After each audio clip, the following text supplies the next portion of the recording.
Perkenalkan, nama saya Rian Tumpal Pasaribu dari Prodi Pendidikan Teknik Bangunan dengan NIM 15036210078. Saya akan mempresentasikan wawasan pendidikan saya tentang sekolah hybrid pasca pandemi. Tantangan pendidikan Indonesia saat ini adalah menghadapi pendidikan pasca pandemi. Bagaimana cara menghadapi siswa-siswa yang sudah terbiasa dengan sekolah online, bagaimana menghadapi penyakit COVID-19 yang belum sepenuhnya hilang, dan bagaimana cara mengembalikan kebiasaan pembelajaran secara online ke dalam pembelajaran secara tatap muka. Menurut saya, sekolah hybrid ini adalah solusinya. Sekolah hybrid atau hybrid learning adalah pembelajaran yang menggabungkan cara belajar tatap muka dengan pembelajaran online. Pembelajaran ini adalah salah satu cara belajar baru pada saat pandemik dan pasca pandemik seperti saat ini. Walaupun pemerintahan Indonesia sekarang ini sudah mulai meringankan beberapa protokol kesehatan, kita tetap juga harus menjaga kesehatan masing-masing pribadi. Selain menjaga kesehatan, siswa juga tidak akan merasa bosan, karena dengan konsep pembelajaran seperti ini, siswa akan bergantian untuk tatap muka dan online. Sekolah tatap muka sangat penting dilaksanakan oleh setiap sekolah, dan itu menjadi sebuah keharusan. Karena tempat belajar mengajar sudah vakum secara fisik sampai hampir 2 tahun. Meskipun tetap ada kegiatan belajar mengajar, yaitu melalui daring, tapi pembelajaran secara daring tidak akan memberikan edukasi yang efektif, seperti pendidikan karakter.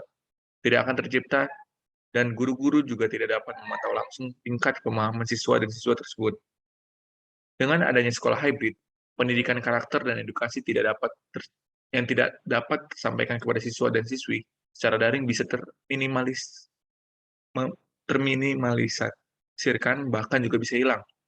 Hal atau tantangan bagi sekolah dalam pelaksanaan pembelajaran hybrid ini adalah masalah dari tenaga pengajarnya itu sendiri.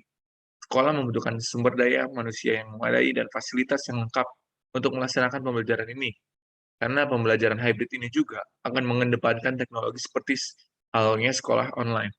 Namun ditambah dengan sekolah tatap muka, jika seorang tenaga pendidik tidak bisa memaksimalkan teknologi dan fasilitas sekolah juga tidak memadai, pembelajaran hybrid ini pun tidak akan berjalan dengan lancar.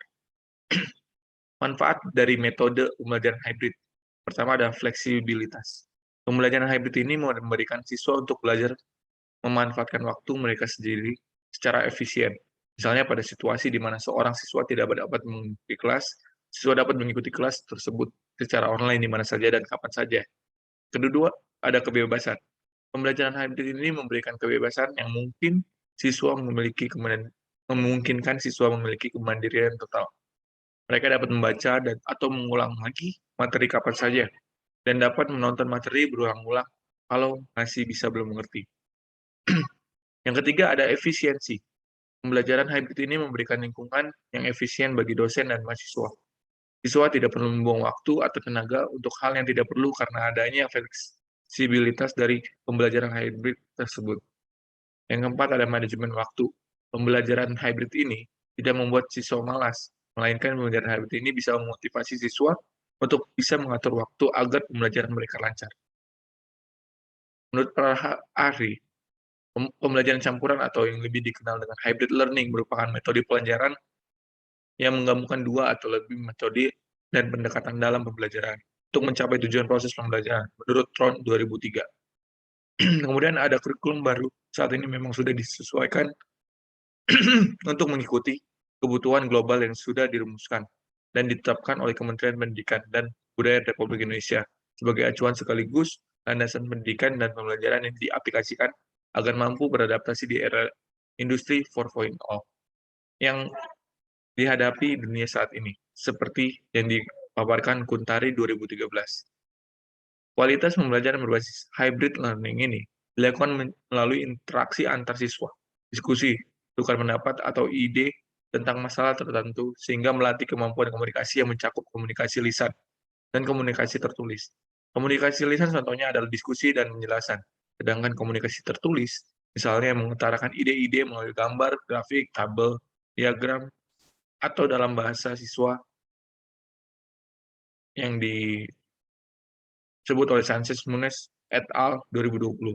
Kesimpulannya, Hybrid learning dapat meningkatkan kemampuan literasi digital siswa sekolah, dasar pada ranah afektif, kognitif, dan psikomotorik.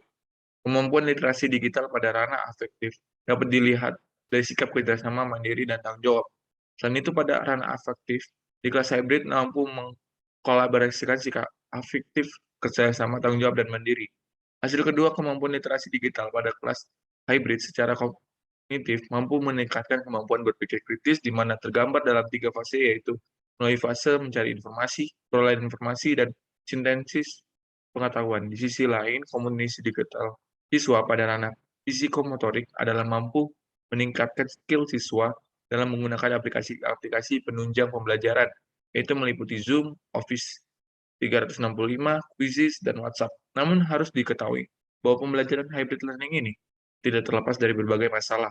Masalah yang dihadapi selama penerapan hybrid learning ini antara lain ketidakseimbangan jaringan internet dan akses ke teknologi antara kota-kota besar dan daerah-daerah terpencil. Sekian presentasi dari saya, kurang lebihnya mohon maaf. Terima kasih.